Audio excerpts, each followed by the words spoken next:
तो hi everyone, कैसे हो तुम सभी लोग। आई होप तुम सभी लोग बहुत बढ़िया होगी, तुम्हारी जेई की प्रिपरेशन बहुत अच्छी चल रही होगी। तो यार मैं ना अपने इस चैनल पे एक बहुत ही बेहतरीन सीरीज ला रहा हूँ, series in the sense series of videos ला रहा हूँ, जहां पर मैं तुम्हारे साथ शेयर करने वाला हूँ केमिस्ट्री के short tricks, physical, inorganic, organic, तीनों को मिला करके बहुत सारी बीच बीच में शॉर्ट ट्रिक्स होती है, जिसको अगर हम पेपर के दिन यूज करेंगे ना तो हमारे क्वेश्चन चुटकियों में सॉल्व हो जाते हैं, विद इन सेकेंड सॉल्व हो जाते हैं। बहुत इंपॉर्टेंट ये सीरीज होने वाली है, इसको जरूर सपोर्ट करना, लाइक करना, और हाँ चैनल को यार सब्सक्राइब कर लो। बहुत तगड़ा तगड़ा कंटेंट मिलने वाला है तुमको, मैं पूरा गाइड करने वाला हूँ, अपनी एक मेंटोरशिप तुमको देने वाला हूँ throughout the your process of JEE main की तैयारी। तो उसके लिए चैनल को सब्सक्राइब कर लो। नोट्स चाहिए मेरे शॉर्ट नोट्स कोटा लेवल के, तो तुम मेरे टेलीग्राम चैनल को ज्वाइन कर लो, या मेरे से 1-to-1 वहां पे बात भी कर सकते हो। उसकी लिंक मैं डिस्क्रिप्शन में डाल दूंगा, पिन्ड कमेंट में भी डाल दूंगा, तो टेलीग्राम चैनल को ज्वाइन कर लो।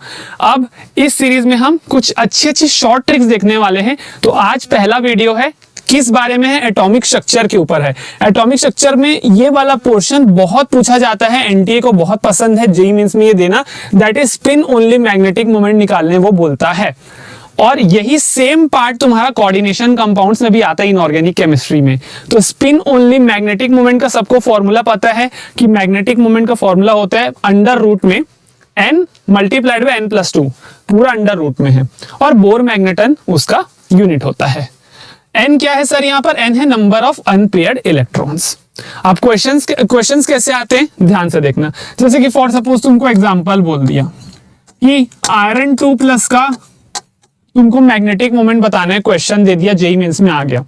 हम क्या करेंगे, पूरा सोचेंगे कि भैया आयरन क्या होता है, 26 होता है, यानी कि 4s2 3d6 इसका आउटर इलेक्ट्रॉनिक कॉन्फ़िगरेशन होगा।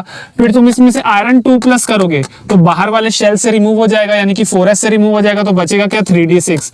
फिर तुम इसका बनाओगे d सब शेल का पूरा, और फिल करोगे 1 2 3 4 5 6, तब तुमको दिखेगा नंबर ऑफ अनपेयर्ड इलेक्ट्रॉन 4 हैं। उसके बाद तुम इस फॉर्मूले पे रखोगे कि भैया मैग्नेटिक मोमेंट तो होगा √4 4+2, तब तुमको दिखेगा कि ये √24 हुआ। फिर तुम इसको सॉल्व करोगे, है ना। अब मेरे पास तुम्हारे लिए एक छोटी सी शॉर्ट ट्रिक है, जो इतना सब तुमको करना ही नहीं पड़ेगा। दिमाग तुमको ये वाला जो पोर्शन है, और ये बहुत ज्यादा पूछा जाता है जेईई मेंस के पेपर में, तो ये वाला जो पोर्शन है वो तो तुम दिमाग में सोच सकते हो, और ये वाला मैं तुम्हारे लिए बहुत ही आसान बनाने वाला हूं।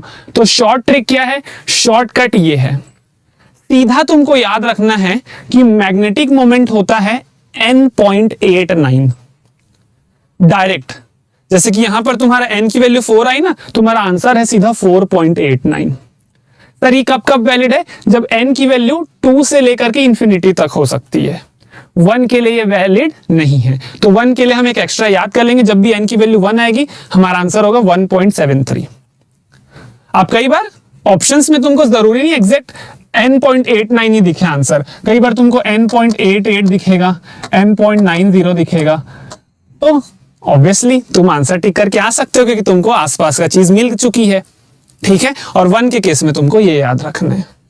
जैसे कि ये जेईई मेंस का क्वेश्चन था, अब इन्होंने तो चलो डायरेक्ट रूट को सॉल्व नहीं करवाया है, बट बहुत सारे इस क्वेश्चन को जो मैंने उठाया है, बट मैंने ऐसे बहुत सारे क्वेश्चंस देखे हैं जहां पर तुमको पूरा सॉल्व करके देना होता था। तो अब जैसे ये है निकल 2+ का पूछा है तुमको जेईई मेंस में, तो निकल 2+ का पूछा है, और दिया हुआ निकल 28 होता है, ठीक है। अब ये तो तुम मन में सोच लोगे 28 है मतलब कि 4s2 3d8, और 2 निकालोगे तो 4s2 चलेगा, यानी कि 3d8 होगा। तो पहले 5 भरोगे, फिर 3 भरोगे, मतलब 2 अनपेयर्ड इलेक्ट्रॉन आ रहे हैं, तो मेरा सीधा आंसर क्या हो जाएगा 2.89। खत्म, मेरे को कुछ लिखने की जरूरत नहीं पड़ी, मेरा आंसर आ गया। समझे ना, 8 इलेक्ट्रॉन है बाहर, पहले 5 भरे फिर 3 भरे, मतलब 2 खाली बैठे हुए होंगे, तो 2.89। यहां पर उसको तुमको सॉल्व नहीं कराया तो तुम देख सकते हो भाई 2 × 2 + 2 4, यानी कि यहां पर √8 आंसर आ रहा है, जो कि तुम ऑप्शन डी लगा सकते हो। लेकिन मेजोरिटी केस में वो तुमको सॉल्व कराता है। फॉर सपोज कोई लंबा नंबर होता तो √24 √30, तो उसको हम क्यों सॉल्व करें, तो डायरेक्टली तुम्हारा ये आंसर आ सकता है। तो कैसी लगी ये शॉर्ट ट्रिक मेरे को जरूर बताना। ये शॉर्टकट हमेशा याद रखो मैग्नेटिक मोमेंट का, डायरेक्टली आप n.89 लिख सकते हो और 1.73 लिख सकते हो जब बस n की वैल्यू 1 होगी, बाकी सबके लिए ये वाला वैलिड है। तो कमेंट सेक्शन में बताना शॉर्टकट कैसे लगा, और ऐसे शॉर्टकट चाहिए तो सपोर्ट जरूर करना। कमेंट सेक्शन में अपने थॉट्स बताओ। चैनल में बहुत तगड़े तगड़ा कंटेंट आने वाला है, स्ट्रैटेजिक भी, कैसे हमको चीजें प्लान करना है, चैप्टर वाइज इंपॉर्टेंट सारी चीज मैं प्लान कर रहा हूं, तो सपोर्ट दिखा देना। Thank you so much for watching, all the very best to everyone.